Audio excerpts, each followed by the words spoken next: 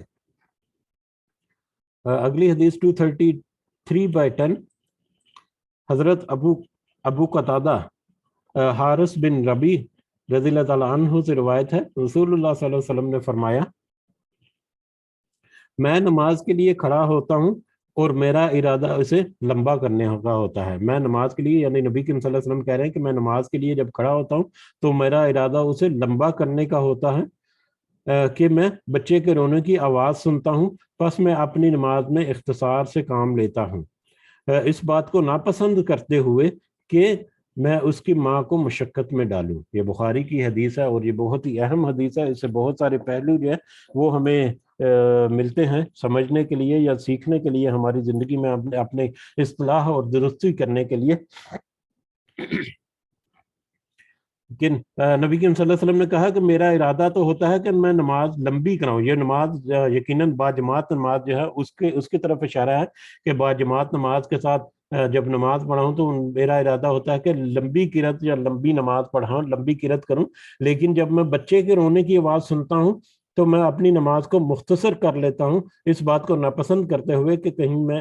اس کی ماں کو مشقت میں نہ ڈال دوں۔ ٹھیک ہے، اس میں ایک تو ہمیں جو اہم نقطہ ملتا ہے اس سے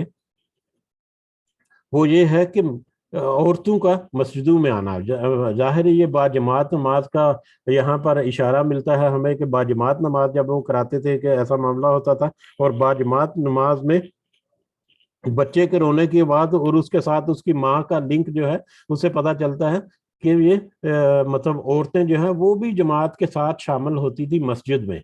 تو مسجد میں عورتوں کا آنا اور باجماعت نماز ادا کرنا یہ بھی ایک بہت ہی اہم بات ہے، اگرچہ عورتوں کے لیے ضروری نہیں، عورتوں کے اوپر فرض نہیں کہ وہ مسجد میں جا کر باجماعت نماز ادا کریں، ان کے لیے گھر میں نماز ادا کرنا جو ہے وہ بھی بہتر ہے اور وہی ہے۔ لیکن مسجدوں میں عورتوں کا جانا اور مسجدوں میں جا کر باجماعت نماز ادا کرنا، خاص کر جمعہ وغیرہ کے لیے، تو یہ ایک بہت ضروری ہے، بلکہ سنت ہے۔ نبی کریم صلی اللہ علیہ وسلم کے دور کی جو صحابیات تھیں رضی اللہ تعالیٰ عنہما، کہ ان کی سنت کے مطابق ان کی سنت کو فالو کرتے ہوئے نبی کریم صلی اللہ علیہ وسلم نے اس کو پسند بھی کیا، اس کو روکا بھی نہیں۔ یہ بھی ہو سکتا ہے کہ بچے کی آواز سن کر انہوں نے کہا کہ جن کے پاس بچہ ہے وہ مائیں گھر میں نماز پڑھیں، ہمیں آ کے پریشان نہ کریں، بلکہ اس کو فیسیلیٹیٹ کرنے کے لیے، اس عورت کو، اس ماں کو فیسیلیٹیٹ کرنے کے لیے، اس کو مشقت سے بچانے کے لیے نبی کریم صلی اللہ علیہ وسلم نے اپنی نماز کو مختصر کر دیتے تھے۔ تو اس میں یہ ایک بہت ہی افسوس کی بات ہے کہ ہمارے معاشروں سے مراد ہمارے پاکستان، انڈیا میں، بنگلہ دیش وغیرہ میں کچھ سیکٹ یا کچھ گروہ ایسے ہیں ہماری امت میں جو عورتوں کے مسجدوں میں آ کر باجماعت نماز پڑھنے سے، مسجدوں میں آنے سے روکتے ہیں، بلکہ مسجدوں میں عورتوں کے لیے نماز کی جگہ ہی مختص نہیں کی گئی۔ یہی وجہ ہے کہ وہ جمعہ وغیرہ کے خطبوں پہ جو ہے وہ بھی ان کی عورتیں نہیں سن سکتی، ایون کہ عید کی نمازیں جو ہیں وہ بھی وہ عورتیں جو ہیں وہ نہیں جا سکتی ان میں پڑھنے کے لیے۔ تو یہ ایک انتہائی گمراہی کی بات ہے، اس کو ہمیں ضرور سمجھنا چاہیے اور اس کے اوپر ہمیں ضرور توجہ دینی چاہیے کہ عورتوں کا مسجدوں میں آنا اور باجماعت نماز ادا کرنا یہ ان کا رائٹ ہے۔ اور نبی کریم صلی اللہ علیہ وسلم کی جو یہ حدیث اور بھی کچھ حدیث ہیں جن کو سامنے رکھتے ہوئے یہ ہے کہ اس وقت کی عورتیں جو ہیں وہ بھی آتی تھیں، اور خاص کر یہاں پر ایک دوسرا جو نقطہ سامنے آتا ہے کہ بچے کے رونے کی آواز، اس کا مطلب ہے کہ عورت نہ صرف خود آ سکتی ہے بلکہ اپنے بچے کو بھی ساتھ مسجد میں لا سکتی ہے۔ اور بچوں کا جب عورت ہی ایک ایسی ہستی ہے جو ایک نسل کی پرورش کرتی ہے، جب عورت اپنے بچے کو، اب چھوٹا دودھ پیتا بچہ یا کوئی 4-6 مہینے کا 1 سال کا بچہ جو چلنے کے قابل نہیں یا بہت مشکل سے چلتا ہے یا جس کو بہت زیادہ توجہ کی ضرورت ہے، وہ زیادہ تر ماں کے ساتھ اٹیچ ہوتا ہے، باپ کے ساتھ وہ مطلب باہر جانا اس کا، اور خاص کر مسجد میں نماز کے لیے جانا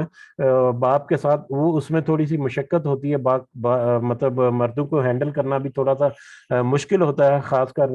مطلب جو چھوٹے شیر خوار بچے ہیں یا چھوٹی عمر کے بچے۔ تو عورتیں جو ہے وہ ان کو بڑی آسانی سے ہینڈل کر لیتی ہیں کہ ان کا جو معمول میں بھی ایسی باتیں ہوتی ہیں، تو وہ عورتیں جب خود مسجد میں جائیں گی اور چھوٹی عمر میں، مطلب بہت ہی چھوٹی عمر میں بچوں کو بھی ساتھ لے کر جائیں گی، اور بچے جب وہ وہاں پر جا کے ماحول دیکھیں گے مسجد کا، اور عمر کے ساتھ ساتھ جب وہ بڑے ہوں گے، پھر وہ اپنے باپ کے ساتھ، اگر وہ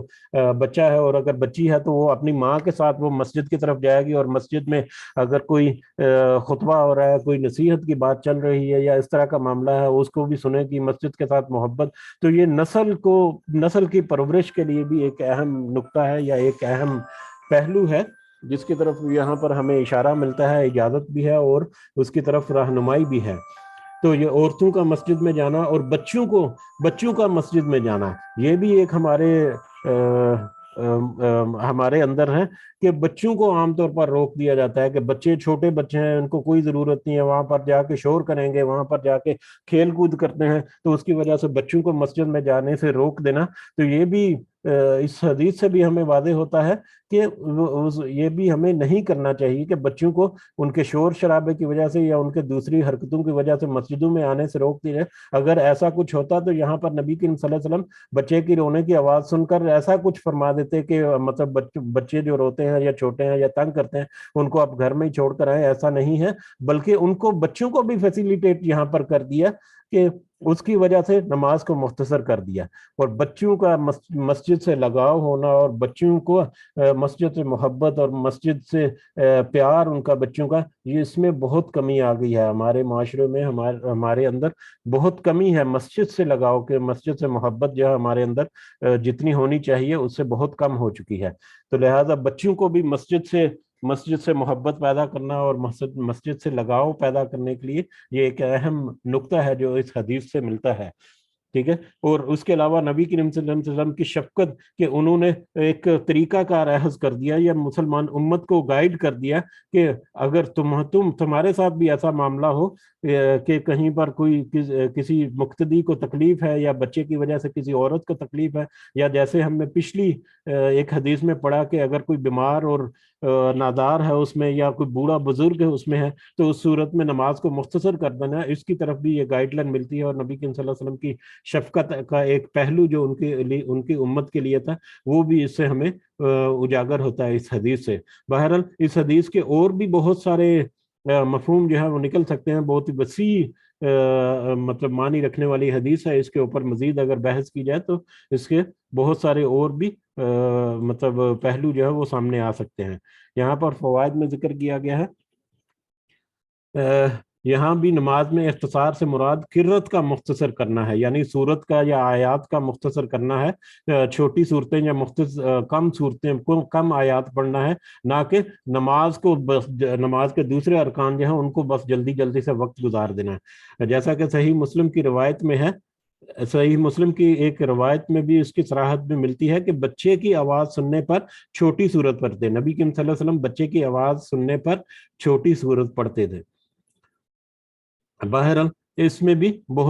میں بھی آپ کی شفقت کا بیان ہے جو امت کے بارے میں آپ کے اندر تھی، حتیٰ کہ نماز کی حالت میں بھی آپ نے اس کا اظہار کروایا. یعنی نبی کریم صلی اللہ علیہ وسلم کی شفقت نماز پڑھتے ہوئے جب ان کو احساس ہوا کہ میرے کسی مقتدی میں کوئی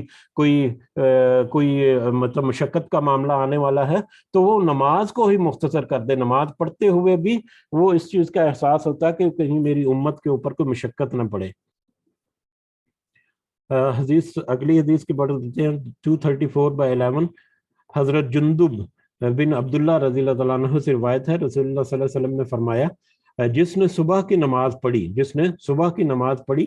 وہ اللہ کی حفاظت اور عہد میں آ گیا. جس نے صبح کی نماز پڑھی وہ اللہ کی حفاظت اور عہد میں ہے، پس تم اس بات کا خیال رکھو کہ اللہ تم سے اپنے عہد میں سے کسی چیز کا مطالبہ نہ کرے، اس لیے کہ جس سے بھی وہ اس کا مطالبہ یا باز پرس کرے گا اسے پکڑ لے گا اور پھر اسے اوندے منہ جہنم کی آگ میں ڈال دے گا.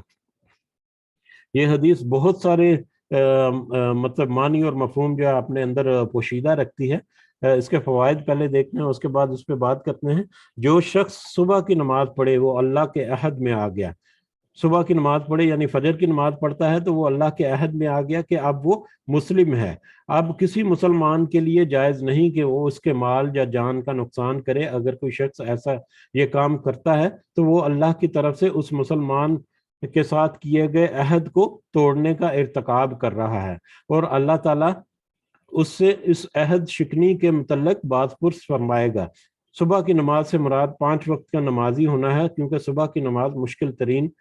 نماز ہے، یا صبح کی نماز کا وقت مشکل ترین نماز کا وقت ہے. اس حدیث میں ہمیں یہ اشارہ ملتا ہے کہ جس نے صبح کی نماز پڑھی وہ اللہ کے ساتھ اللہ کی حفاظت اور اس کے عہد میں آ گیا. صبح کی نماز جس نے نماز پڑھ لی وہ اللہ کی حفاظت اور عہد میں آ گیا. کا مطلب کہ جب ایک انسان اپنے آپ کو یہ کہتا ہے کہ وہ مسلمان ہے، اپنے آپ کو کلمہ حق کے اوپر کہتا ہے، کلمہ کی شہادت جب دیتا ہے، توحید و رسالت کی شہادت جب دیتا ہے، تو اس کا مطلب ہے کہ اس نے بہت سارے وعدے کر لیے، بہت سارے وعدے جو ہیں ان کو انڈورس کر دیا ڈائریکٹلی اور انڈائریکٹلی. ایک تو وعدہ ہے جو اللہ کے ساتھ اس نے کیا کہ وہ اللہ کے حقوق جو ہیں ان کو پورا کرے گا، اللہ کے نسبت سے اس کے اوپر جتنے فرائض ہیں یا جتنے احکامات ہیں ان کو وہ پورا کرے گا. اس کے علاوہ ایک حقوق العباد کا اس نے وعدہ کر لیا کہ اللہ اور اس کے نبی یعنی قرآن و سنت سے اس کو جو حکم ملتا ہے حقوق العباد کو پورا کرنے کے لیے، دوسرے بندوں کو، دوسرے انسانوں کے حقوق کو پورا کرنے کے لیے وہ اس کو بھی پورا کرے گا. یعنی مسلمان جب ہو گیا، جب اسلام کے احاطے میں داخل ہو گیا، تو اس کے اوپر بہت سارے وعدے ہیں جن کو ان کا پورا کرنا ضروری ہے. ٹھیک ہے. جب حقوق العباد کی بات آئے گی تو اس میں جتنے معاملات ہیں، معاشرتی معاملات ہیں، اس کے اپنے فیملی کے معاملات ہیں، اس کے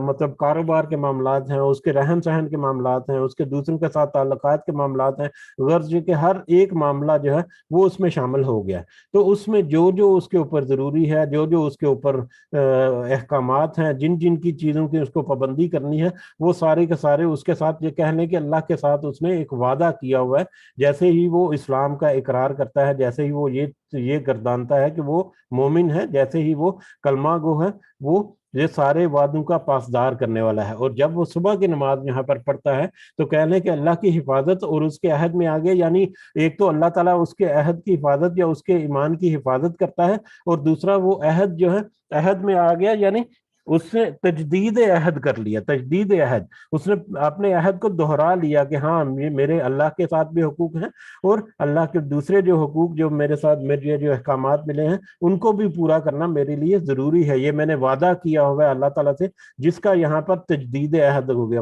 وعدہ پورا کر لیا. اب یہ جب نماز پڑھے گا وہ اور اللہ کے ساتھ اپنے وعدے کی تجدید کرے گا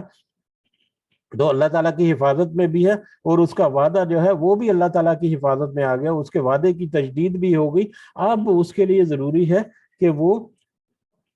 اپنے جو کیے ہوئے وعدے ہیں ان کو پورا کرنے کی کوشش رکھے، کہ یہ نہ کہیں یہ نہ ہو کہ اللہ تعالیٰ اگر اس کے کسی کیے ہوئے وعدے کی نسبت سے اگر اس سے پوچھ گچھ کر لے، اگر وہ پوچھ گچھ کر لی اللہ تعالیٰ نے اور وہ اس وعدے کو پورا نہ کرتا ہوا، اس وعدے میں اس نے کوئی ڈنڈی ماری ہے، اس وعدے میں اس نے، وعدہ بھی ایک امانت ہے، اس امانت میں اگر اس نے خیانت کی ہے، اس میں ڈنڈی ماری ہے، اس کو پورا نہیں کیا، استطاعت ہونے کے باوجود اس نے ان حکموں کو پورا نہیں کیا، تو اس صورت میں ہو سکتا ہے کہ اللہ تعالیٰ باز پرس کرے، اس کی پوچھ گچھ کرے اور اسے پکڑ لے، اور اتنا سخت پکڑے کہ وہ جہنم کی آگ میں اوندے منہ اس کو ڈال دے. استغفر اللہ. تو یہ ایک اہم حدیث ہے، اس میں ایک اہم نقطہ ہے کہ جب انسان جو ہے وہ اللہ کے ساتھ کیے ہوئے جو وعدے ہیں ان کو ہمیشہ اپنے ذہن میں رکھے اور ان کو ہمیشہ پورا کرنے کی کوشش کرتا رہے. اور ان وعدوں میں یہ سارا شامل ہے کہ حقوق اللہ کیسے پورے کرنے ہیں اور حقوق العباد جو ہے وہ کیسے پورے کرنے ہیں. اور حقوق العباد جب وہ پورا کرتا جائے گا تو آٹومیٹیکلی وہ اس کے دل میں رحمت اور شفقت اور محبت کا جذبہ جو ہے وہ ابھرتا چلا جائے گا، اور آٹومیٹیکلی وہ امت کے لیے ایک انتہائی شفیق اور مہربان جو رکن ہے اس کی حیثیت اپناتا چلا جائے گا. اس سے اگلی حدیث حدیث نمبر 35، یہ آج یہ حدیث جو ہے وہ دیکھتے ہیں، اس کے بعد پھر ہم اگلی حدیث اگلی مجلس میں پڑھیں گے انشاءاللہ. حدیث نمبر 235 by 16.